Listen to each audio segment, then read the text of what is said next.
Well, you've made it. You made it to the end, and I think we've saved the best part to last, and it's probably one of the most neglected parts of the horse, really. That I think most people ride a horse from the front end, and the back end has just kind of been drug along.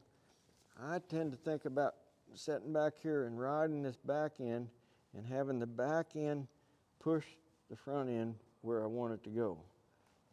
Mr. Dale Wilkinson always told me, they said, if everything behind here, everything behind the saddle is working like it's supposed to, everything in front of it's going to be working as it should. And I believe he's right. So the hind end is something that we want to have the ability to move whenever we want to. So I'm going to move that hip over to the left here just a little bit and have him travel straight like that. How did I do that? Well, a lot of it has to do with where my seat bones are. If I want the hip to go that way, I'm going to set on my right seat bone. That horse can feel that. Then I'm going to have my bridle reins coming back towards the horse's right hip. But I'm going to use one then the other. And then when I engage just a little bit of leg there, see how easy it was for him to move that hind end to the left. Now, I'm going to move his hind end to the right. So I'm going to get off that right seat bone, get onto the left one, move my bridle reins on the other side of his body, and engage my left leg just a little bit.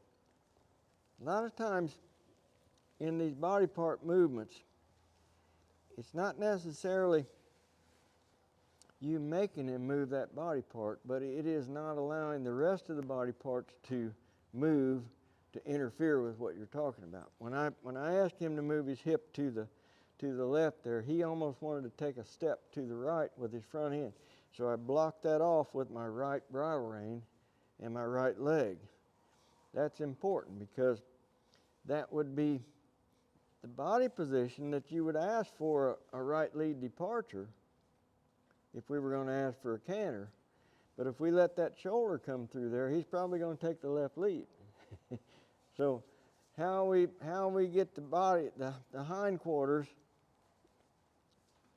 to move without interfering with the front is going to greatly depend on how easy or difficult it might be for us to get the lead departure. That's one real good definition of why we need hind end control.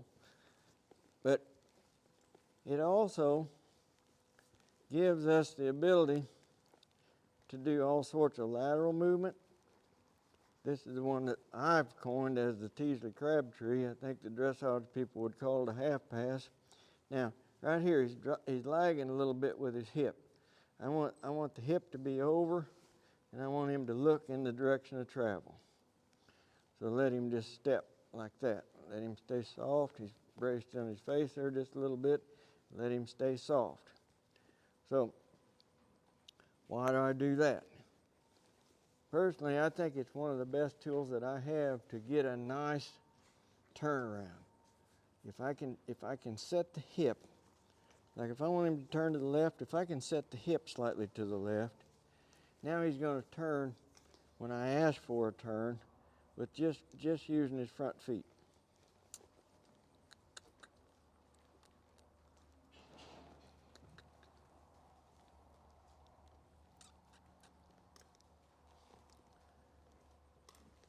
Okay? If I want to turn that way and I've got his hip moved over here to the right, now he's outside of himself. And when I turn, he's probably going to move his back feet. Because his body is not in a position to hold himself up. So he's got to turn around like a Coke bottle would turn around right in the middle instead of getting underneath yourself with that hind end, then stepping around with that front end. Okay, so that's another reason for the hind end control. But mainly, it is just about being able to position your body by getting on the left side of the horse. See that shoulder wanting to come in? So I've got to block that shoulder with my leg and with this bridle rein to have the hip come over here to the right. So then that sets the stage to make that right turnaround a lot easier. I can carry that body position and move that hip to the right. I'm going to turn right. I'm going to carry that body position to the right. I want that horse looking to the right as well. And see how far over I am on that left side. And when that horse yields to me, though, I'm not pulling on him, I'm not pushing on him, I'm just there.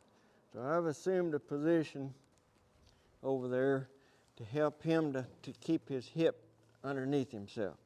So I just do a lot of that going both ways. I like for a horse to travel forward as I'm doing that. Now, the hips are also useful in the back up. So as we back up, if I want to turn to the left, we talked earlier in the shoulder control exercise that we would move the shoulder, but I can also move my right leg back and move that hip as I'm coming around and not touch the shoulder. So I can move the hip to the left, just like that.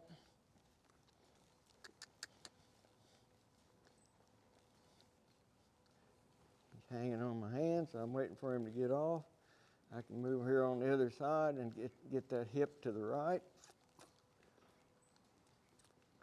Just by having him yield away from, and I'm not talking about much. Look, I'm just going to close the calf of my leg on there and hold it there and wait on him to move that hip. And when he moved that hip, then that leg came off. So just like all the other body part exercises, they were all relative to recognizing when that horse was trying and letting that be released as soon as that horse tried.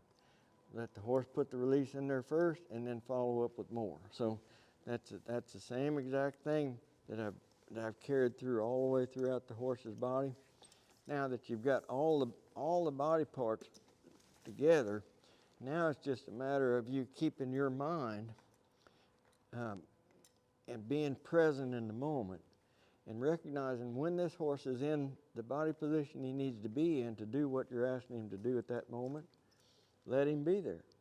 And if there's a body part that's out of alignment, now you've got the ability to do whatever you need to do to get that body part back in alignment for you so that it makes it easier for the horse to do what you want. So that's the main importance behind having all this body part control. And you know, the hind end, I really do feel like is one of the more important ones, and we want to have the ability to push that hip real easy, left or right, while we're going forward, while we're going backwards, and just, you can't work on that too much. Thank you very much.